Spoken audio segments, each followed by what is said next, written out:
Extraordinary মুসলিম ছিলেন আরেকজন, তার নাম হচ্ছেন দাউদ আলাইহিস সালাম, যিনি তালুতের বাহিনীতে যুদ্ধ করছেন। আমালেকা সম্প্রদায়ের মধ্যে অনেক বিশাল দেহি দেহি কিছু মানুষ ছিলেন, তার মধ্যে একজনের নাম জালুত। ওই জালুত নাকি একাই 100 জনের সাথে লড়াই করতে পারত। তো তালুত যখন নদী পার হচ্ছে তখন বলেছিল যে কেউ পানি খাবে না, শুধুমাত্র এক ঢোক পানি খেতে পারবে। যে ব্যক্তি পানি খাবে তাহলে ইসামেননি, সে আমার কিন্তু অন্তর্ভুক্ত হতে পারবে না। তাফসিরে আসছে মাত্র 313 জন সৈন্য পানি না খেয়ে থাকতে পেরেছে। ওই যে বদরে 313 জন, ঠিক তালুতের যুদ্ধেও 313 জন। এটা অনেকে জানেন না, বদর যুদ্ধ হয়েছে 313 জন সাহাবী, তালুতের সাথেও ছিল মাত্র 313 জন। আর এদিকে আমালেকা সম্প্রদায়ের বিশাল বাহিনী।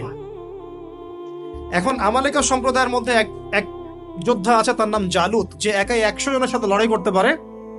আল্লাহ রাব্বুল আলামিন তার সাথে মোবারাজার জন্য দাউদ আলাইহিস সালামকে আদেশ করছে। দাউদ আলাইহিস সালামের বয়স তখন 14 বছর।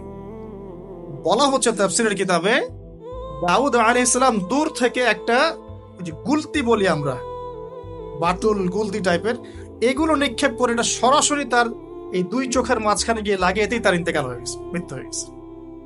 জালুত শেষ। এটা দেখে আমালেকা সম্প্রদায় পিছনে পালানো শুরু করেছে। 313 জন নিয়ে এই মুসা আলাইহিস সালামের নেতৃত্বে, তালুতের নেতৃত্বে এই বাহিনী বাইতুল মাকদিস বিজয় করেছিল। এই বাইতুল মাকদিসের হিস্ট্রি অনেক অনেক প্রাচীন। এরা তো এখানকার নতুন আবর্জনা, এরা এখানকার নতুন নব্য আবর্জনা, কারণ এর হিস্ট্রি অনেক লম্বা, অনেক লম্বা। এর হিস্ট্রি এত লম্বা যেটা নিয়ে একটা কিতাবই লেখা যায়, যে জেরুজালেমের হিস্ট্রি, এই ইতিহাস পড়ে দেখেন। তো যাই হোক, এখন দাউদ আলাইহিস সালাম থেকে আমাদের কি শিক্ষা আছে একটু দেখি। এক্সট্রাঅর্ডিনারি মুসলিম হতে হলে কি করতে হবে? দাউদ আলাইহিস সালাম সম্পর্কে আল্লাহ রাব্বুল আলামিন দুটো কথা বলেছেন। এক, আল্লাহ রাব্বুল আলামিনের কাছে দাউদ আলাইহিস সালামের নামাজ অনেক অনেক বেশি পছন্দের ছিল, এবং আল্লাহ রাব্বুল আলামিন দাউদ আলাইহিস সালামের রোজাটা অনেক বেশি পছন্দ করতেন। আমরা কি জানি তিনি কেমন করে রোজা রাখতেন? একদিন রোজা রাখতেন, পরের দিন রাখতেন না, তারপরে আবার রাখতেন, তারপর রাখতেন না, তারপর আবার রাখতেন, তারপর রাখতেন না। এইভাবে তিনি সারা বছর রোজা রাখতেন। সুবহানাল্লাহ। এবং রাতের বেলা এত চমৎকার করে জাবুর তেলাওয়াত করতেন আর নামাজে দাঁড়িয়ে থাকতেন। তার এই জাবুরের তেলাওয়াত শুনতে পাখি, অনেক তাফসীরে আসছে পাখি, মাছ, অন্যান্য প্রাণী, তারা এসে চুপ করে বসে তার তেলাওয়াত শুনতো। এগুলো কোনো গাল গল্প নয়। বিশ্বাস করেন আল্লাহ পাকের এই পৃথিবীতে যত মাখলুক আছে সবাই আল্লাহর ইবাদত করে, সবাই। আল্লাহ পাক তো আমার নামাজের মুখাপেক্ষী নন। আসমান নামাজ পড়ছে, জমিন নামাজ পড়ছে, চন্দ্র সূর্য নামাজ পড়ছে, পাহাড় পর্বত নামাজ পড়ছে। একজন সুফি পীর সাহেবের সাথে সাক্ষাৎ হয়েছিল, তিনি বলেছেন যে আমাদের বডির মধ্যে যে কীট পতঙ্গগুলো থাকে সেগুলো তাসবিহ পাঠ করে। তো আল্লাহ পাক তো আমার নামাজের মুখাপেক্ষী নন। তো এখান থেকে এক্সট্রা অর্ডিনারি মুসলিম হতে হলে, আহসান হতে হলে আমাদেরকে নামাজ ঠিক করতে হবে। আল্লাহ পাক আমাদের সবাইকে দাউদ আলাইহিস সালামের মতো সুন্দর করে নামাজ পড়তে তৌফিক দেন। আর দাউদ আলাইহিস সালামের এই সুন্নতের উপর আমল কে করেছেন সবচেয়ে বেশি? আমাদের নবী মুহাম্মদ সাল্লাল্লাহু আলাইহি ওয়াসাল্লাম। অ্যাট লিস্ট আমরা তার উম্মত, তার মতো করে নামাজটা তো পড়তে শিখব। বিশ্বাস করেন এখন ম্যাক্সিমাম মসজিদ, আমি এখানকার অবস্থা জানি না, আমি আমার লোকালিটির কথা বলছি, ম্যাক্সিমাম মসজিদ বাইতুল্লাহ থেকে এখন বাইতুল নাস হয়ে গেছে। বুঝতে পারেননি? বাইতুল্লাহ মানে আল্লাহর ঘর, যেখানে আল্লাহর বিধান চলবে, আল্লাহর মতো, আল্লাহ যেভাবে সন্তুষ্ট হন সেই নামাজ চলবে। এখন চলছে বাইতুল নাস, মানুষের সন্তুষ্টির নামাজ, মানুষের সন্তুষ্টির নামাজ। মসজিদ কমিটির, অনেক মসজিদ কমিটির সভাপতি সব সুদখোর, ঘুষখোর, দুর্নীতিবাজ ভর্তি। ইমাম সাহেব কিছু বলতেও পারে না, বেচারা কি বলবে, বললেই তো চাকরি শেষ। একদিন এক ইমাম সাহেবের সাথে গল্প হচ্ছিল, তিনি বলছেন যে আমি ভাই প্রথম দিন খুতবা দিয়েছি সুদের উপরে, তারপরে আমাকে সুন্দর করে রিমান্ডে নিয়ে নিল আর কি কমিটি। তারপরে তওবার উপরে আমি আলোচনা করেছি, তওবার উপরে আলোচনা। এগুলো কিন্তু বাস্তবতা। বাইতুল নাস হয়ে গেছে মসজিদগুলো এখন।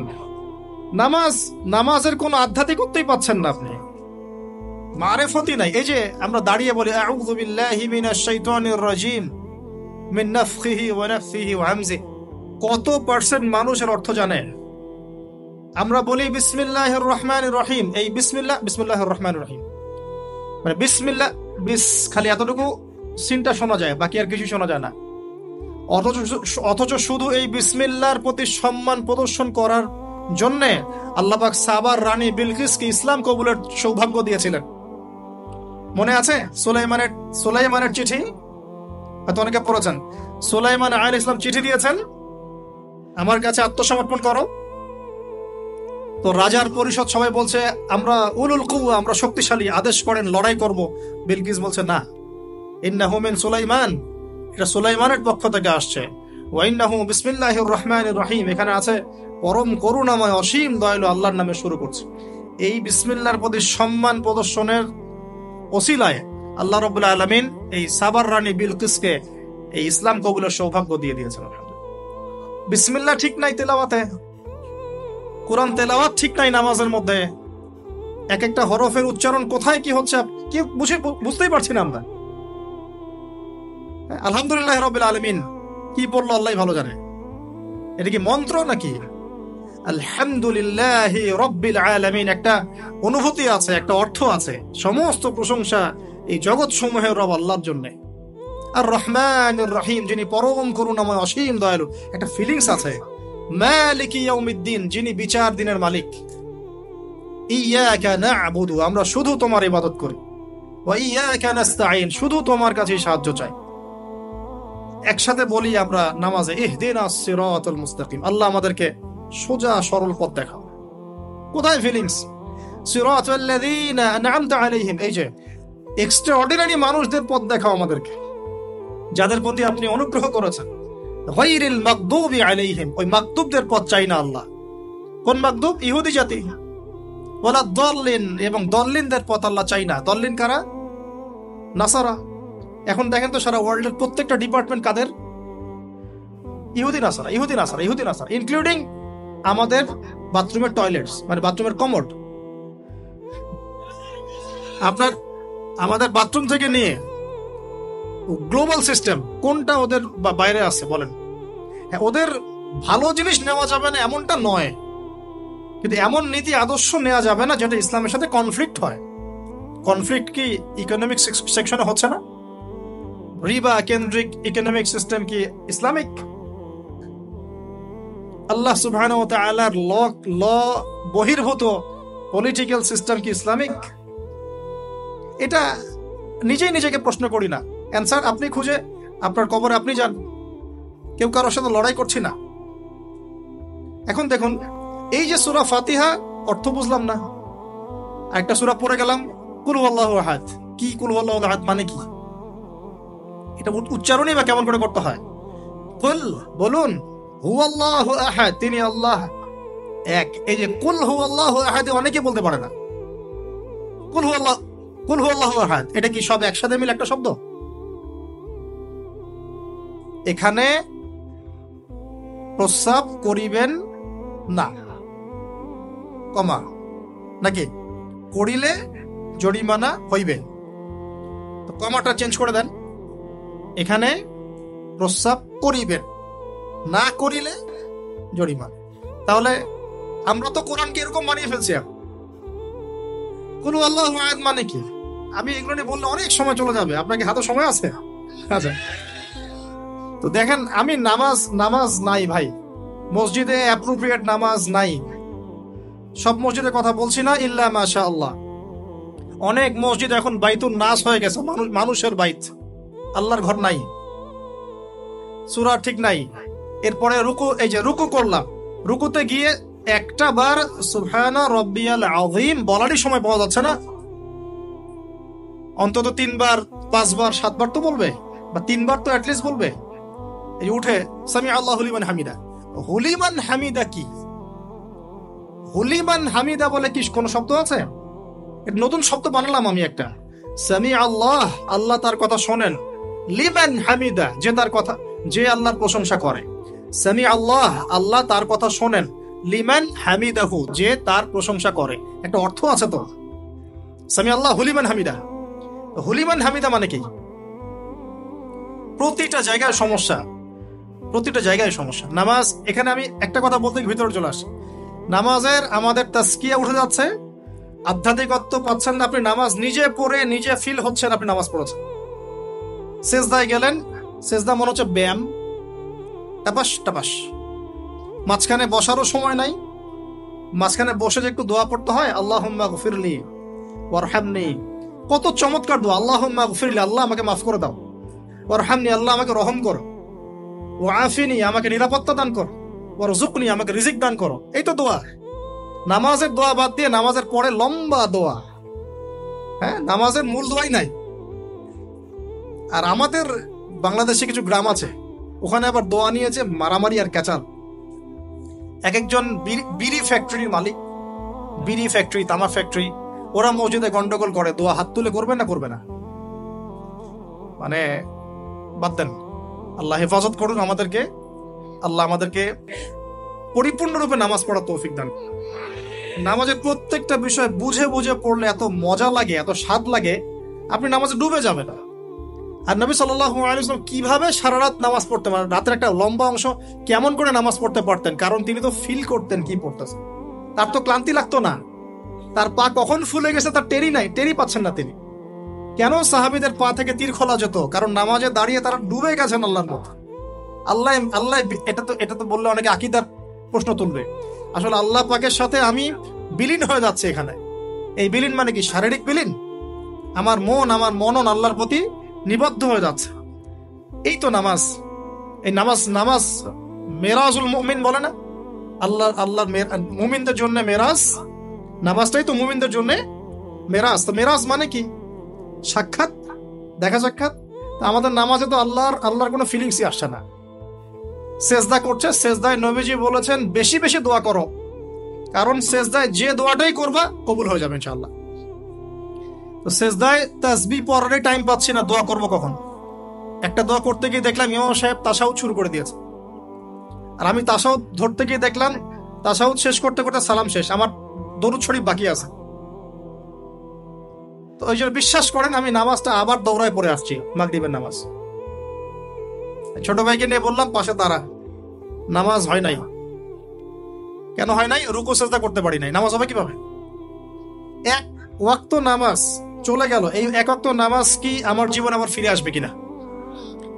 আর আপনারাই বলেন তো, কিয়ামতের মাঠে সবচেয়ে প্রথম কোন আমলের হিসাব হবে? আমার এই বড় বড় কথা, দিন কায়েম, জিহাদ, এই সেই, হাবি জাবি, অনেক বড় বড় কথা, নামাজ ঠিক নাই, কি হবে? ফায়দা আছে কোনো? এই জিনিসটা যদি আমাদের সমাজ থেকে আস্তে আস্তে বিদায় নিতে থাকে তাহলে তো সমস্যা। আল্লাহ পাক আমাদের সবাইকে পরিপূর্ণ নামাজি হওয়ার তৌফিক দান করুন। একটা কথা বলতে গিয়ে অনেক ভিতরে চলে আসলাম। দাউদ আলাইহিস সালামের নামাজ আল্লাহর কাছে অনেক প্রিয় ছিল, আর তার সওম রোজা আল্লাহর কাছে অনেক প্রিয় ছিল। আমাদের সবাইকে আল্লাহ পাক এই মহামানবের জীবন থেকে নামাজ শেখার তৌফিক দান করুন, রোজা রাখার তৌফিক দান করুন। এবং কোরআন, তিনি জাবুর তেলাওয়াত করতেন, এত মধুর সুরে তেলাওয়াত করতেন, পাখি এসে তার তেলাওয়াত শুনতো, মাছ এসে তেলাওয়াত শুনতো। আমাদের তেলাওয়াত তো মাশাআল্লাহ করলে মানুষ বিরক্ত হচ্ছে, আমাদের তেলাওয়াত শুনে মানুষ বিরক্ত হচ্ছে। তো আল্লাহর ওয়াস্তে আমি একটু রিকোয়েস্ট করি সবাইকে, আল্লাহর ওয়াস্তে আপনারা সবাই বিশুদ্ধ করে তার তিলের সাথে কোরআন তেলাওয়াত করা শিখবেন ইনশাআল্লাহ। 1 বছর সময় লাগে লাগুক, 2 বছর লাগে লাগুক, 3 বছর লাগে লাগুক। আমার একজন ওস্তাদি বলতে পারি, টিচার আছেন, যিনি নিজে 7 জনের কাছে কোরআন তেলাওয়াত করা শিখেছেন। তিনি নিজে 7 জন ওস্তাদের কাছে কোরআন তেলাওয়াত করা শিখেছেন। এর কোনো শেষ নাই। চমৎকার করে, সুন্দর করে, মাধুর্যের সাথে কোরআন তেলাওয়াত করা শিখুন। আল্লাহ পাক আমাদের সবাইকে ডেইলি অন্তত 1 পারা করে তেলাওয়াত করার তৌফিক দান। এতে ইনশাআল্লাহ জীবনে বরকত হবে, হায়াতে বরকত হবে, রিজিকে বরকত হবে, আল্লাহর সাথে কানেকশন থাকবে, কোরআনের সাথে আপনার সম্পর্ক থাকবে। কোরআন কাল কিয়ামতে আপনার পক্ষে সাক্ষী দিবে। আল কোরআন হুজ্জাতুল লাকা ওয়া আলাই, কোরআন আপনার পক্ষে সাক্ষী দিবে বা বিপক্ষে সাক্ষী দিবে। আল্লাহ রাসূল বলেন লা হাসাদা ইল্লা ইসনাতাইন, 2 জন ব্যক্তি ছাড়া কারো প্রতি ঈর্ষা করা জায়েজ নাই। এক, রাজুলুন আতাহুল্লাহুল কোরআন, এমন একজন ব্যক্তি যাকে আল্লাহ পাক কোরআন দিয়েছেন, সুবহানাল্লাহ। ইয়াকুমু বিহি আনা আল-লাইল ওয়া আনা আন-নাহার, যে কোরআন কেন্দ্রিক, সে দিনের বেলা আমল করে, রাতে তাহাজ্জুদের নামাজ পড়ে। আরেকজন ব্যক্তি রাজুলুন আতাহুল্লাহু মালান, একজন ব্যক্তি যাকে আল্লাহ পাক সম্পদ দিয়েছেন, ইউনফিকু বিহি আনা আল-লাইল ওয়া আনা আন-নাহার, এই টাকা পয়সা মাল সম্পদ ইসলামের জন্য সে দিন রাত খরচ করে। এই দুই ব্যক্তি ছাড়া অন্য কারোর প্রতি ঈর্ষা করা যায় না। আর এগুলো হাদিস তো অনেক শুনেছেন, প্রত্যেক হরফে 10 নেকি করে পাবেন। কোরআন আপনার পক্ষে সাক্ষী দিবে। সূরা বাকারা, যে ঘরে তেলাওয়াত করা হয় সূরা বাকারা, শয়তান সেই ঘর থেকে দূর দূর করে পালিয়ে যায়। সূরা আলী ইমরানের শেষের 10 আয়াত মুখস্থ করবেন, সূরা বাকারার শেষের 3টা আয়াত মুখস্থ করবেন, সূরা হাশরের শেষের 3টা-4টা আয়াত মুখস্থ করবেন, সূরা কাহাফের প্রথম 10টা আয়াত মুখস্থ করবেন, সূরা কাহাফের শেষের 10টা আয়াত মুখস্থ করবেন। এরকম অনেকগুলো সূরা আছে, সূরা ফালাক, নাস, ইখলাস, সূরা ফালাক, নাস, ইখলাস, কাফিরুন ইত্যাদি। নামাজ শেষ করব? আচ্ছা, ওকে, আমি গুটিয়ে নিচ্ছি ইনশাআল্লাহ। তো আমরা দাউদ আলাইহিস সালামের কথা শুনলাম, আরেকজন মহামানব। আর কয়েকজনের কথা জাস্ট সংক্ষিপ্ত করে টাচ করে শেষ করে দিচ্ছি। তার ছেলে সুলাইমান আলাইহিস সালাম, নাম শুনেছি তো? আল্লাহ পাক তাকে জিন জাতির উপর কর্তৃত্ব দিয়েছিলেন, বাতাসের উপর কর্তৃত্ব, তার আংটিতে, তার লাঠি, সিংহাসন, এক কথায় তাকে আল্লাহ পাক এত বড় রাজত্ব দিয়েছেন যেটা আল্লাহ পাক এর আগেও কাউকে দেন নাই, পরেও কাউকে দেন নাই। এখান থেকে আমরা শিখছি শক্তিশালী মুসলিম হওয়ার একটা নাসিহাত, শক্তিশালী মুসলিম হওয়ার। তা আমাদের সবাইকে শক্তিশালী মুসলিম হওয়ার চেষ্টা করতে হবে, আল্লাহ পাক তৌফিক দান করুন। এই শক্তি গেইন করার চেষ্টা করতে হবে, আল্লাহ পাক তৌফিক দান করুন। দুর্বল মুমিনের চাইতে শক্তিশালী মুমিন আল্লাহর কাছে বেশি পছন্দের। এখানে ইসলামের শক্তি আমরা দেখতে পাচ্ছি। আরো সামনে যাই, পাতা উল্টাই, দেখবেন একজন অত্যন্ত অপূর্ব সুন্দর, আমাদের মুরাদ ভাইয়ের মতো অপূর্ব সুন্দর একজন মহামানবের কথা আছে, ইউসুফ আলাইহিস সালাম। আমরা সূরা ইউসুফ পড়তে শিখি নাই এখনো। আমরা সবাই মনে করি সূরা ইউসুফ মানে হচ্ছে ইউসুফ জুলাইখার প্রেম কাহিনী, আমরা এটাই মনে করি। সূরা ইউসুফকে আল্লাহ পাক সবচেয়ে শ্রেষ্ঠ উপন্যাস বলেছেন, আহসানুল কসাস। একটু গভীরভাবে পড়ে দেখবেন অর্থগুলো। এটা ইউসুফ জুলাইখার প্রেম কাহিনী নয়, এটা ইউসুফ আলাইহিস সালামের সাথে তার বাবার মহব্বতের কাহিনী। এটা পিতা আর সন্তানের মহব্বতের কাহিনী। এত মহব্বত যে সন্তান 20 বছর আগে হারিয়ে গেছে, যে সন্তান কূপ থেকে রাজপ্রাসাদে, রাজপ্রাসাদ থেকে জেলখানায়, জেলখানা থেকে আবার মিশরের গভর্নমেন্ট মানে পলিটিক্যাল পাওয়ার এসেছেন, বাবা কিন্তু এটা জানেন না। কিন্তু সন্তান যখন একটা জামা পাঠিয়ে দিয়েছে, জামা, এই কমিজটা নিয়ে যাও, আমার বাবার চোখে দিও, বাবা দৃষ্টি ফিরে পাবে। ওই কমিজ নিয়ে যখন কিছু মানুষ আসছে তার বাসার সামনে, তিনি বলছেন, ইন্নী লাআজিদু রিহা ইউসুফ, আমি আল্লাহর কসম ইউসুফের গন্ধ পাচ্ছি। এটা মারা বুঝতে পারবেন, সন্তানের গন্ধ পাওয়া যায়। বাবারা বুঝবো, সন্তান মায়েদের আমাদের ছেলে মেয়েদের গন্ধ আমরা বুঝি, এটা আমার ছেলের গন্ধ, এটা মেয়ের গন্ধ। ইউসুফ আলাইহিস সালামের কামিজ আসছে 1200 মাইল দূর থেকে, আরো বেশি বা কম হবে। আর এখানে তার বাবা গন্ধ পাচ্ছেন, মহব্বত। এই কথাটা, এই আয়াতটা আসলেই চোখ দিয়ে পানি বের হয়ে যাবে। ইন্নী লাআজিদু রিহা ইউসুফ, আমি ইউসুফের গন্ধ পাচ্ছি। আর মানুষ বলছে আপনি পাগল হয়ে গেছেন, কতদিন আগে ইউসুফ চলে গেল, আপনি ইউসুফের কথা বলতে বলতে বলতে বলতে চোখ অন্ধ করে ফেললেন কাঁদতে কাঁদতে, এখন বলছেন ইউসুফের গন্ধ পাচ্ছেন। সুবহানাল্লাহ। তো সূরা ইউসুফ পিতা আর সন্তানের প্রেম কাহিনী, মহব্বতের কাহিনী, ট্র্যাজেডি লাইফের। ভাইদের ষড়যন্ত্রে চলে গেলেন কূপে, কূপ থেকে রাজপ্রাসাদে, রাজপ্রাসাদ থেকে জেলখানায়। জেনার আহ্বান করছে তাকে, তিনি বলছেন মাআযাল্লাহ, আমি আল্লাহর কাছে আশ্রয় প্রার্থনা করছি। এখানে আমরা সূরা ইউসুফ পড়তে গিয়ে ইউসুফ আলাইহিস সালামের বাহ্যিক সৌন্দর্য নিয়ে কথা বলি, তার চরিত্র, তার বাহ্যিক সৌন্দর্য অনেক বেশি সুন্দর। সূরা ইউসুফ আলাইহিস সালামের এই যে জেনা থেকে মুক্ত থাকার শিক্ষা, এটা যদি আমাদের যুব সমাজ নিতে পারে, ইনশাআল্লাহ অর্ধেক কাজ হয়ে যাবে ইনশাআল্লাহ। কত পার্সেন্ট যুবক আছে বলেন দেখি, একটু অনেস্টলি বলেন, সূরা ইউসুফ আলাইহিস সালামের মতো এরকম তাকওয়া, পরহেজগারিতা, জেনা মুক্ত জীবন যেমন করতে পারে। আমরা তো আরো ইচ্ছা করে প্রেম করি, অ্যাফেয়ার করি, রেপ করি, এই করি সেই করি। আর তাকে অফার করা হচ্ছে সম্ভ্রান্ত পরিবারের একজন রাজার স্ত্রী। قالت هيت لك قال معاذ الله। তাহলে এই মহামানব জীবন থেকে শিক্ষা আছে। আরেকটা বিষয় আছে রুইয়াল হক, এখানে সত্য স্বপ্নের কথা আছে। তাই যারা বেশি পরহেজগার হবেন আপনারা কিন্তু সত্য স্বপ্ন দেখবেন এবং স্বপ্নের সত্যতা ডিনাই করবেন না। শেষ জামানায় মুমিনের স্বপ্ন বেশি বেশি সত্য হবে।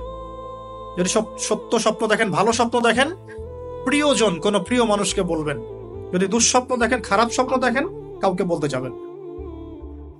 এখানে পড়লে আপনি দেখবেন কাফেরের স্বপ্ন সত্যি হয়েছে। আরেকটা স্ট্র্যাটেজি আছে সূরা ইউসুফে, এর আগে একটা লেকচারে বলেছিলাম। ইউসুফ আলাইহিস সালাম এমন অর্থনৈতিক পরিকল্পনা গ্রহণ করেছিলেন যার ফলশ্রুতিতে মিশরের লক্ষ লক্ষ মানুষ দুর্ভিক্ষ থেকে বেঁচে গেছে। সুবহানাল্লাহ। তাহলে এখনকার আমাদের পারিবারিক ক্ষেত্রেই হোক, সোশ্যাল বা ওয়ার্ল্ড অ্যাফেয়ার্সই হোক, ওই ইকোনমিক পলিসি যদি লঞ্চ করা যায়, ইনশাআল্লাহ তাআলা দেখবেন জনগণ না খেয়ে মরবে না। আর এই কথাটা আমি সবাইকে বোঝাতে পারি, বাংলাদেশের মানুষকে বোঝাতে পারি না। কারণ ইউসুফ আলাইহিস সালাম এখানে 7 বছর মেয়াদি একটা পরিকল্পনা নিয়েছেন। অপচয় করো না, যতটুকুতে কাজ হয়ে যায় এতটুকু ব্যবহার করো, বাকিটা সেভ করো। দুর্ভিক্ষ সামনে আসছে, তখন ইনশাল্লাহ বেঁচে যাবে তোমরা। কে শোনাবে কার কথা? গিয়ে দেখেন এক একটা প্রকল্পের কি অবস্থা। অপচয়ে সবচেয়ে টপ জাতি বাঙালি জাতি এখন সারা ওয়ার্ল্ডের মধ্যে। পানি অপচয়, গ্যাস অপচয়, তেল অপচয়, বাদ দেন, এ বলতে গেলে অনেক সময় চলে যাবে। তাহলে সূরা ইউসুফ থেকে আমরা শিখলাম কি? রুইয়াল হক, সত্য স্বপ্ন, ক্যারেক্টার। আমরা শিখলাম এখানে চরিত্র পবিত্র রাখার ব্যাপার। শিখলাম পারিবারিক বাবা সন্তানের মহব্বত। এক্সট্রাঅর্ডিনারি মুসলিম হতে হলে এগুলো দরকার আছে।